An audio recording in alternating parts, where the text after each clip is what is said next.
এখন দাঁড়িয়ে আছি সেই ভৌতিক জায়গাতে, যেইখানে এখন দাঁড়িয়ে আছি দুর্গাপুর ওমেন্স কলেজ। শুভ দুপুর সবাইকে। আজকের ভিডিওটা এখন থেকে দুপুর 1টা থেকে স্টার্ট করছি। আর দেখতে পাচ্ছ আমি রেডি হয়ে বসে আছি।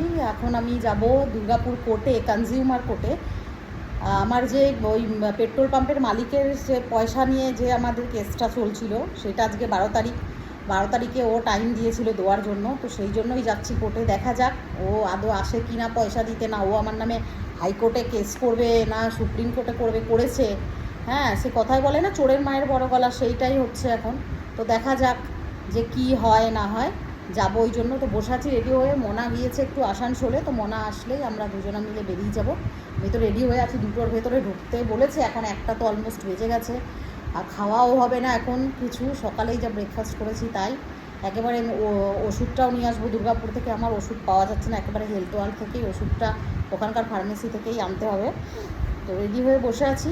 ওখানে গিয়ে দেখি কি পরিস্থিতি, সিচুয়েশান। ও যদি আমার সঙ্গে ঝামেলা করা স্টার্ট করে বা কোনো কিছু করে তবেই আমি ভিডিও করব, আদারওয়াইজ ওকে আমি তুলব না সামনে, কারণ কারোর ভেজ দেখানোই না। কিন্তু যদি ও যেইভাবে আমার সঙ্গে যেই অভদ্র ভাষায় কথা বলেছে সেরকম যদি করে, যদি ঝামেলা করে, তো অবশ্যই আমি তাহলে করব ভিডিও, তোমাদের সামনে আমি তখন দেখাবো। ব্যাস, এটাই হলো কথা। টাইম টু টাইম খাওয়াটা সবথেকে বেশি দরকার এখন। বাইরের খাবার খাবো না।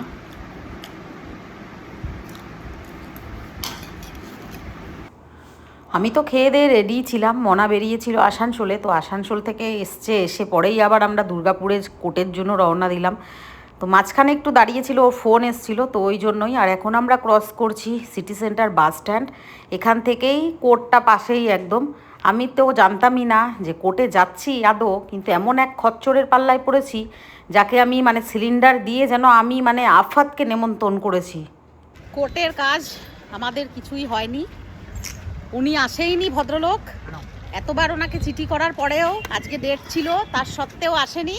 ওখান থেকেই ওনারাও বলছে যে কী ধরনের লোক, কোনো রকমের পরে আমরা কি করব না করব সেটা এখন এই মুহূর্তে জানাচ্ছি না, কিছু তো করব নিশ্চয়ই।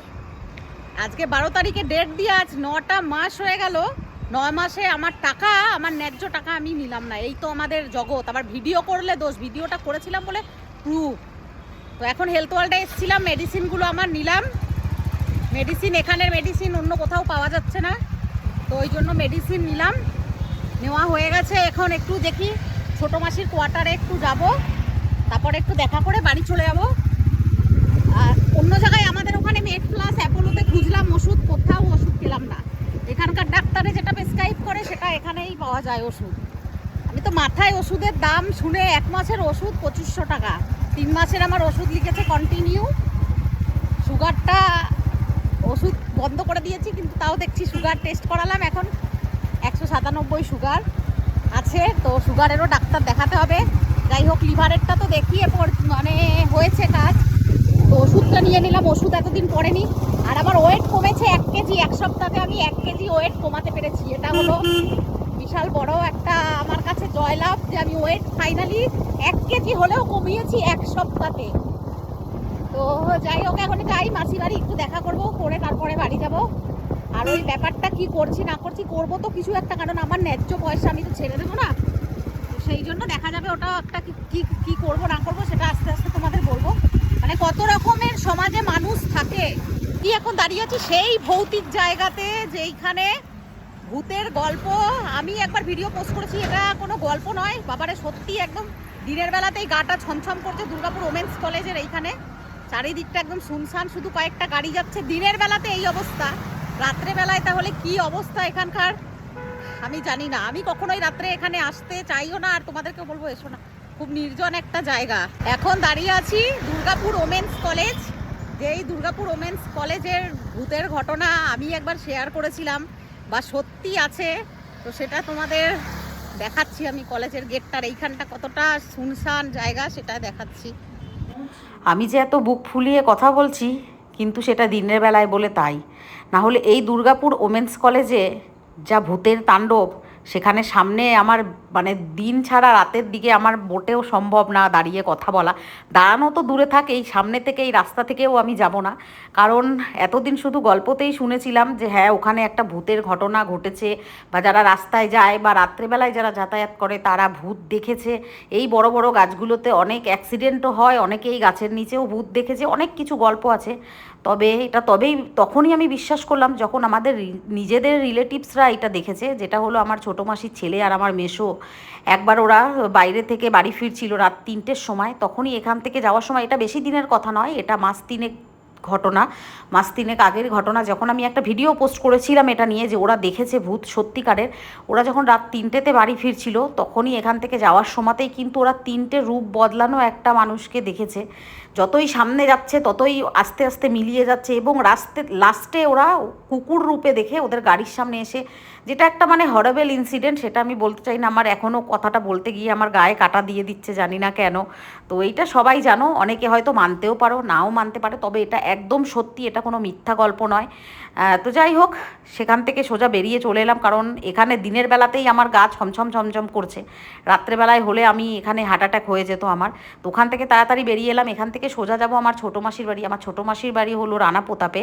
তো এখান থেকে দেখো যতবার এখানে এসছি ততবারই আমরা হারিয়ে গেছি, কারণ এই দুর্গাপুরের রাস্তা চেনা কিন্তু কোনো মানে একটা কঠিন ব্যাপার। বারবার করে একই রাস্তার গলুইয়ের পাশ থেকে আমরা ঘুরে যাচ্ছি, লোকেশান দেখছি, আবার সেই ঘুরি। আর আমি মাসি যে যেখানে থাকে রানা প্রতাপে সেটাই ভুলে গেছিলাম, কারণ ওরা প্রথমে থাকতো আকবর রোডে, তো আকবর রোডটাই মাথায় ছিল, রানা প্রতাপে থাকে সেটা আর মনে নেই। তারপরে আবার ভাইকে ফোন করে জিজ্ঞেস করে লোকেশান, লাইভ লোকেশান পাঠালো, তারপরে পৌঁছালাম। তো এটা আমার ছোটো মাসির কোয়ার্টার, বেশ সুন্দর একদম, অনেকটা এরিয়া নিয়ে আছে, আর দেখো গাছপালায় ভর্তি।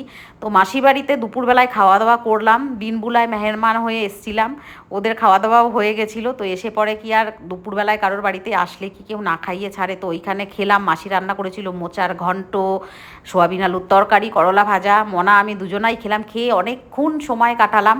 এখন তো ঘর থেকে সেভাবে বেরোনোই হয় না, আর বাইরে কোথাও খাওয়াও হয় না, তো ঘরের খাবার খেলাম।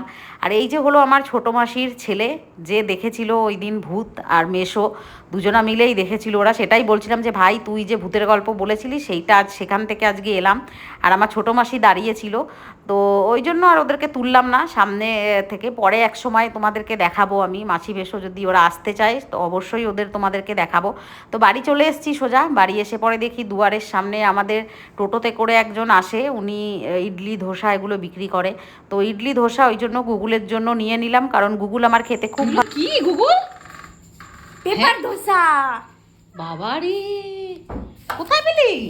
আমাদের পাড়াতে এসেছিল। বাহ, বড় বড় আছে তো ধোসাগুলো। দাদা তোমরা তো কিছু আরেকটা থালা নিয়ে আয়।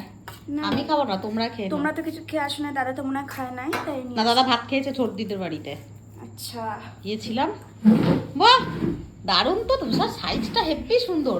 কত করে নিল? 50 রুপিস। ওয়াও, দেখো কি সুন্দর, ভেতরে কি আলু আছে না নেই? আলু আছে, সেই যেমন তারাপীঠে গিয়ে আলু দেওয়া নিলে আলাদা। আরে আলু দেওয়াটা হচ্ছে 80 টাকা তারাপীঠে। হ্যাঁ, আর একটা থালা নিয়ে আসছো না? আচ্ছা, দেখো কি সুন্দর সাম্বার বড়। বাটা ইডলি সবই ছিল। আর এটা আছে চাটনি, কিন্তু নারকেল দেওয়া, কিন্তু এত পাতলা তো হয় না। চামচও নিয়ে আসবি একটা। এই দেখো, চামচ দিয়ে নাড়িয়ে দেখা একটু কেমন চাটনিটা। এর ভিতরে 3টে মিক্স করা রয়েছে চাটনি। তাই, আর এটা নাড়া খুব পাতলা হয়ে গেছে। ও কিন্তু সাইজে বড় আছে, খোল দেখি ভেতরটা। একের পর এক ফোন এসেই যাচ্ছে, কাকু এতগুলো রেখে দেবে। ডিমান্ডেড খুব। বাহ, খুব সুন্দর ক্রিস্পিও হয়েছে। হ্যাঁ, কি ধরনের ধোসা খাওয়া? কিছু নেই, মুরগির মতন ঠোকরে ঠোকরে ভিতরে সাইডের সব খেয়ে নিয়েছে, আর এইটারও 2 সাইডের সব খাওয়া হয়ে গেছে, মাঝখানের পোর্শনটা রয়ে গেছে। এই দেখো আলু, ওরে বাবা রে, কত আলু দিয়েছে রে, তবে এত আলু দিয়েছে, এতেই তো পেট ভরে যাবে মানুষের। কার ডায়াবেটিস আছে তোমার, কার ফ্যাটি লিভার আছে তোমার, তো এটা তোমার একদম খাও। তো আমি তো খাচ্ছি না, আমি তো শুধু এইটুকুন, এই যে এইটুকুন নিলাম। কি বাবু খাবে? হুম, আমি এখন স্নান করবো। রুটি সবজির মতো খাও এরকম করে। একটুখানি খাচ্ছি, রাতের আমার আর কিছু খাওয়ার নেই, এইটুকুনি একটু খেলাম। এগুলো পরিষ্কার টরিষ্কার করে এখন যাব আমি স্নান করতে। ঘর দুয়ার আজকে পুছতে পারিনি, মাথাটা খুব চুলকাচ্ছে, এত খুশকি হয়েছে না মাথায়, কি বলবো। আর ছোটো মাসি বাড়িতে আজকে অনেকক্ষণ সময় কাটালাম, গল্প গুজব করলাম। মাসির শাড়িটাই আর দেওয়া হলো না, গৃহপ্রবেশের জন্য যেই শাড়িটা কিনেছিলাম সেটা তো গৃহপ্রবেশের দিনও নিয়ে যেতে পারলাম না। ওটা তোমার তারাপীঠ থেকে গেলাম, আজকেও যে সাডেন দুর্গাপুরে গিয়েছি বলে মাসির সঙ্গে দেখা করে এলাম, নিয়ে যেতে পারিনি। চোখ মুখ পুরো কালো হয়ে গেছে, কয়লার কালি, রাস্তা থেকে আসলে খালি কালি। এখন যাই স্নান করি, আজকে ভিডিও পোস্ট করতে পারলাম না, আজকে এডিটিং করে নিয়ে এই ভিডিওটাই পোস্ট করব এখন। আর কালকে আসবে ব্লগ। তো আজকের মতন এখানে এন্ড করলাম, টাটা।